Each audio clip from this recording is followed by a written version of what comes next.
फक्त 45 सेकंदांचा काळ आणि होत्याचं नव्हतं झालं. उपमुख्यमंत्री अजित पवार यांच्या विमानाला बारामती विमानतळावर लँडिंग दरम्यान भीषण अपघात झाला. या दुर्घटनेत अजित पवार यांच्यासह त्यांच्यासोबत असलेल्या अन्य 5 जणांचाही मृत्यू झालाय. या बातमीमुळे संपूर्ण महाराष्ट्रावर शोककळा पसरली. आगामी जिल्हा परिषद आणि पंचायत समिती निवडणुकांच्या प्रचारासाठी अजित पवार आज आपल्या बालेकिल्ल्यात म्हणजेच बारामती दौऱ्यावर होते.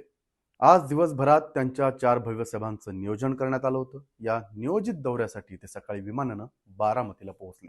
मात्र विमानतळावर उतरत असताना लँडिंग दरम्यान हा भीषण अपघात झाला. प्रत्यक्षदर्शींनी दिलेल्या माहितीनुसार विमान धावपट्टीवर उतरत असतानाच ही दुर्घटना घडली. विमान कोसळताच त्यानं पेट घेतल्यानं ते संपूर्ण जळून खाक झालं. नागरी विमान वाहतूक महासंचालनालयानं दिलेल्या प्राथमिक माहितीनुसार बारामती इथं झालेल्या विमानाचा अपघात अत्यंत भीषण होता. विमान लँडिंगसाठी अवघ्या 45 सेकंदांचा अवधी राहिलेला असताना हा भीषण अपघात झाला आणि होत्याचं नव्हतं झालं. 8:10 बारामतीकडे टेक ऑफ केलं, तर बारामतीमध्ये 8:50 विमानाचं लँडिंग होणार होतं. मात्र विमान 40 मिनिटांत बारामती विमानतळावर पोहोचलं होतं. यावेळी लँडिंग करत असताना अखेरच्या क्षणी अनर्थ घडला. अजित पवारांना मुंबईहून बारामतीकडे घेऊन निघालेलं विमान हे खाजगी व्हीएसआर कंपनीचं होतं. या विमानात महाराष्ट्राचे उपमुख्यमंत्री अजित पवार यांच्यासह एकूण 5 व्यक्ती होत्या. अजित पवार यांच्यासोबत त्यांचे एक पीएसओ आणि एक सहाय्यक प्रवास करत होते. विमानाचं नियंत्रण करण्यासाठी 2 क्रू मेंबर्स, ज्यात मुख्य पायलट आणि सह पायलट यांचा समावेश होता. डीजीसीएनं दिलेल्या प्राथमिक माहितीनुसार या भीषण क्रॅश लँडिंगमध्ये विमानातील कोणीही वाचू शकलेलं नाहीये.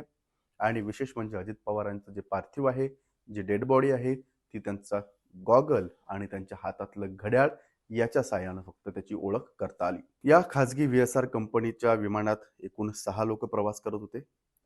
अजितदादांसह एकूण 5 प्रवाशांचा मृत्यू झाला. 1 नंबर कोण आहे त्याच्यात तर अजित पवार आहेत. दुसरे आहेत मुंबईतले त्यांचे पीएसओ एससी विदीप जाधव, जे मुंबई पोलिसांमध्ये काम करतात. Pilot captain Sumit Kapoor, captain Shambhavi Pathak आणि फ्लाईट अटेंडंट पिंकी माळी यांचा या मृतांमध्ये समावेश आहे. मुंबईतून टेक ऑफ टायमिंग सकाळी 8:10 होता. बारामतीतला लँडिंग टाइम जो होता तो 8:50 होता. मात्र 8:45 वाजता लँडिंगच्या काही सेकंद आधी विमान रडारवरून नाहीसं झालं. अपघातापूर्वी दोन्ही वैमानिकांनी खराब दृश्यमानतेचा उल्लेख केला होता. दोन्ही वैमानिक अत्यंत अनुभवी होते आणि त्यांना उड्डाणातले तारेही मानलं जात होतं. मात्र ज्यावेळेस हे पायलट विमानाचं लँडिंग करणार होते, पहिल्यांदा जी प्राथमिक माहिती आली त्यानुसार पहिले एक घिरटी घालून जे आहे हे विमान धावपट्टीवर उतरण्याचा यानं प्रयत्न केला. मात्र तो कुठेतरी शक्य झाला नाही. कारण काय की ILS सिस्टीम जी असते, ज्या आधारे विमान हे धावपट्टीवर उतरवण्यासाठी त्याचा अंदाज घेण्यासाठी एक महत्वाची एक कार्यप्रणाली मानली जाते.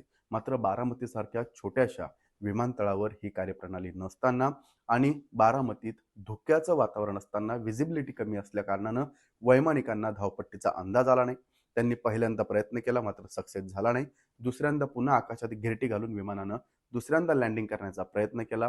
मात्र विमान यावेळेस ही लँडिंग करत असताना धावपट्टीचा अंदाज न आल्यानंतर बाजूला सरकलं, धावपट्टीहून खाली उतरलं आणि त्याचा जोराचा स्फोट झाला. या स्फोटचे व्हिज्युअल सुद्धा आपण पाहू शकता. याच पद्धतीनं अजित पवार यांचं दुःखद निधन या अपघातात झालेलं आहे. आता DGCI कडून जी माहिती येईल ती आम्ही तुमच्यापर्यंत नक्कीच पोहोचवू. मात्र खराब दृश्यमानता, VLS सिस्टीम नसणं, त्यामुळे वैमानिकांना धावपट्टीचा अंदाज न येणं ही आहेत सध्याचे प्राथमिक अपघाताची कारणं आहेत. तुम्हाला व्हिडिओ कसा वाटला कमेंट करून नक्की सांगा. पाहत राहा लेट्स अप मराठी.